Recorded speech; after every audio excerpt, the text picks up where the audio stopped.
കർഷകർക്ക് താങ്ങായി മാറിയിരിക്കുകയാണ് ഈ ദുരന്ത നിവാരണ ഫണ്ടിൽ നിന്ന്. ഇപ്പോൾ മൃഗസംരക്ഷണ വകുപ്പിന്റെ ഫണ്ടിൽ നിന്നും ധനസഹായം നൽകുന്നു.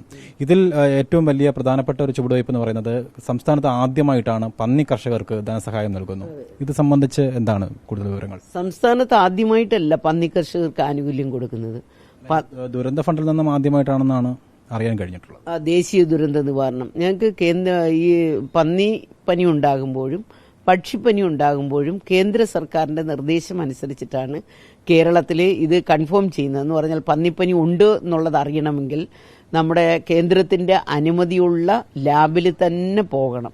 ഭോപ്പാലിലാണ് ആ ലാബുള്ളത്. അവിടെ പോയി നമ്മളിത് ഇത് നിരീക്ഷിച്ച് അത് കൺഫേം ആക്കി കേരളത്തിൽ അറിയിപ്പ് കിട്ടിയാൽ മാത്രമേ ഇതിനെ കൊന്നൊടുക്കാൻ പറ്റുള്ളൂ.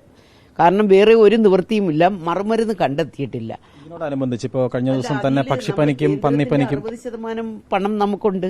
നമ്മുടെ 40% പണമാണ് നമ്മൾ കൊടുക്കുന്നത്. അപ്പൊ കേന്ദ്രത്തിന്റെ 60 വരണം. ഈ 60 വരാതെ തന്നെ നമ്മുടെ ഈ മൃഗസംരക്ഷണ മേഖലകളിലെ 7 കോടി രൂപ കേന്ദ്രത്തിന്റെ പണം കിട്ടാതെ തന്നെ ഞങ്ങളിപ്പോൾ കൊടുത്തു.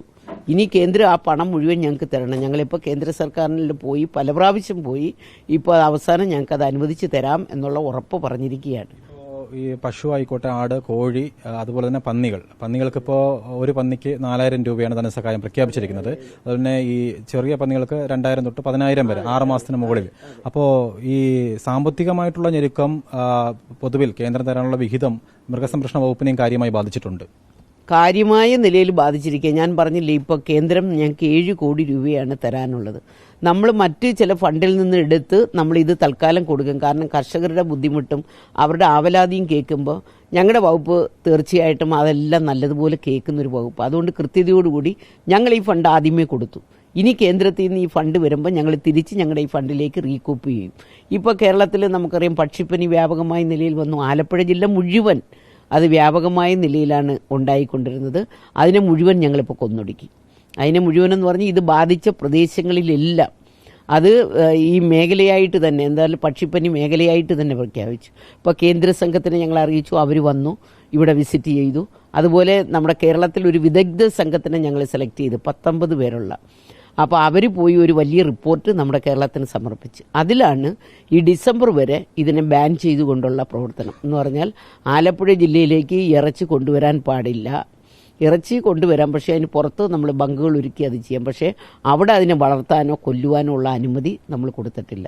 അതുപോലെ തന്നെ നമ്മുടെ കോട്ടയം ജില്ലയിലെ വൈക്കം പ്രദേശത്ത് നമ്മളിതിപ്പോൾ ചെയ്തിട്ടുണ്ട്. ആ ഒരു പ്രദേശവും നമ്മൾ ഈ പക്ഷിപ്പനി ബാധിത പ്രദേശമായിട്ട് പ്രഖ്യാപിച്ചതാണ്. അതുപോലെ പത്തനംതിട്ടയുടെ ഒരു ഭാഗം, അടൂർ ഉൾപ്പെടെയുള്ള ഭാഗവും നമ്മൾ ഈ ഭാഗങ്ങളിലൊന്നും പക്ഷികളെ വളർത്താൻ ഈ ഡിസംബർ വരെയുള്ള സമയത്ത് പറ്റില്ല എന്നുള്ളത് ഗവൺമെന്റ് ഓർഡർ, ഗസറ്റ് വിജ്ഞാപനം വഴി കേന്ദ്ര സർക്കാരിന്റെ അനുമതിയോടുകൂടി ഞങ്ങളിപ്പോൾ ചെയ്തിട്ടുണ്ട്. നിലവിൽ കഴിഞ്ഞ ദിവസം ഇപ്പോൾ പക്ഷിപ്പനിയും പന്നിപ്പനി ഇതിനു വേണ്ടി നമ്മളിപ്പോൾ ഭോപ്പാലാണ് പോയിക്കൊണ്ടിരുന്നത്. ഇപ്പോൾ നമുക്ക് സംസ്ഥാനത്ത് തിരുവനന്തപുരത്ത് അതിനെന്തെങ്കിലും ചൂടുവയ്പ് ഉണ്ടായിട്ടുണ്ടോ? അങ്ങനെ ഒരു വാർത്ത വരുന്നുണ്ട്. അതെ, ആ ചൂടുവയ്പ് ഞങ്ങൾ ഇന്നലെ നമ്മളിപ്പോൾ നായ്ക്കളിലുണ്ടാകുന്ന പേവിഷബാധ, സാധാരണ ഒരു നായ്ക്ക് പേവിഷബാധ ഉണ്ട് എന്നുള്ളത് കാണുമ്പോൾ ആ നായെ കൊണ്ടുവന്ന് നേരിട്ട് വന്നാൽ മാത്രമേ അതിൻ്റെ സ്രവം എടുത്ത് പരിശോധിക്കാൻ പറ്റൂ.